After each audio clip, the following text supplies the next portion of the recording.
Bom dia, amigos queridos, é um prazer muito grande, uma grande alegria estarmos juntos aqui no Pão do Dia. Bom, ontem eu terminei o Pão do Dia prometendo que hoje começaríamos com aquela frase de Santo Agostinho que diz o seguinte: Jesus Cristo é mais eu do que eu mesmo. E o nosso tema de ontem foi Jesus, o Verbo. Eu disse que o Verbo é o ser, na sua definição mais pura da palavra. Nós somos apenas por verossimilhança com Jesus, com o Verbo. Não somos em nós mesmos. Então me permita deixar um pouco mais claro esse conceito e essa verdade. Muitos concebem Jesus como uma pessoa que é, assim como cada um per si, como pessoas que também são. Ora, segundo esse ponto de vista, quando eu venho e digo para você, por exemplo, que só é possível que alguém seja se estiver conformado a Jesus, o Ser Supremo, é justificável, ao meu ver, que alguém pense o seguinte: ora, então para que eu seja alguém de fato, é necessário anular-me, é necessário perder a minha individualidade, minha subjetividade, aliás, subjetividade que foi desenhada e colocada como peça única pelo próprio Deus. É necessário que eu abra mão disso para assumir então o ser de uma outra pessoa, não é isso? Ora, ainda que essa outra pessoa seja Jesus, que viveu na Terra 2000 e tantos anos atrás e que foi absolutamente perfeito, ainda assim me parece muito mais atraente a cada um de nós, e não sejamos hipócritas, a ideia de continuar existindo como quem somos hoje, ainda que imperfeitos, incompletos, complicados, do que tentar nos conformarmos a um outro ser, a um modelo extrínseco, o qual nós desconhecemos e que muito provavelmente jamais alcançaremos. Isso não faz sentido? Bom, do ponto de vista de pensarmos em Jesus como um modelo humano, extrínseco, análogo ao nosso, que somos também seres humanos, só que infinitamente melhor, faz sentido. Só que o caso, meu querido, é que a coisa não é bem assim. Antes de Jesus ser homem, vir como homem e andar sobre a terra, ele era o Verbo. Desde o princípio, o Verbo estava com Deus e o Verbo era Deus. Portanto, Jesus não é um modelo extrínseco a partir do qual nós precisamos nos ajustar para sermos às custas da nossa individualidade, sacrificando a nossa liberdade. Não, pelo contrário. Jesus, preste atenção, é o Verbo. O Verbo é o modelo segundo o qual é feito o ser humano. Ou seja, o ser humano é feito do Verbo, é feito de Deus, de Jesus.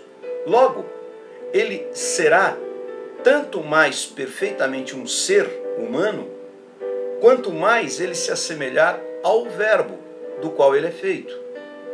Pois nós sabemos que uma coisa, ela é tanto melhor quanto mais assemelha-se e se adequa ao seu modelo.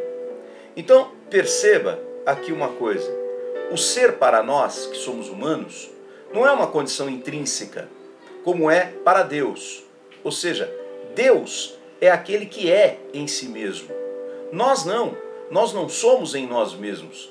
Nós somos por concessão.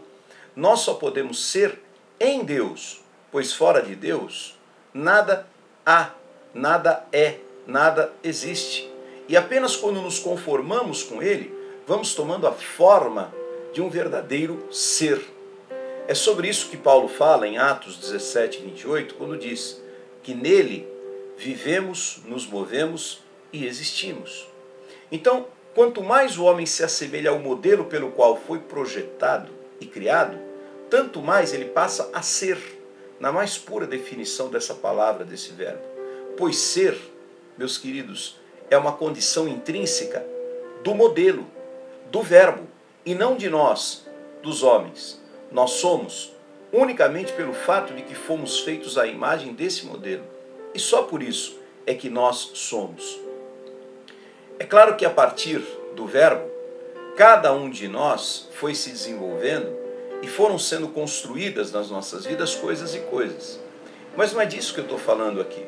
Então, cada um de nós foi desenvolvendo o seu conjunto de crenças, que aliás não é absolutamente igual, nem se você conversar com duas pessoas da mesma crença, da mesma confissão religiosa, nunca vai ser igual, duas pessoas sobre a Terra. A crença tem a ver com a sua subjetividade, não apenas com uma doutrina objetiva, né? Tem o conjunto de crenças, tem uma série de coisas que nós vamos adotando ao longo da vida, nossos gostos, nossa educação, nosso temperamento e milhares de aspectos almáticos, etc, etc. Mas não é sobre isso que eu estou falando. Eu estou falando da essência, a essência das essências. Percebe, nesse momento, como as diferenças doutrinais, religiosas, culturais, psicológicas tornam-se meros detalhes pequenos em face à verdade do ser? Pois é, amigo, o Evangelho de Jesus Cristo não é apenas para crer, é para ser. Não vale se não é. Não é, Nicodemos? Lembra do que Jesus falou para Nicodemos? Mas e quanto a Jesus, o homem? Esse que veio como homem, se mostrou em si mesmo um modelo de ser. Bom, esse na verdade, antes de ser como homem, já era como verbo.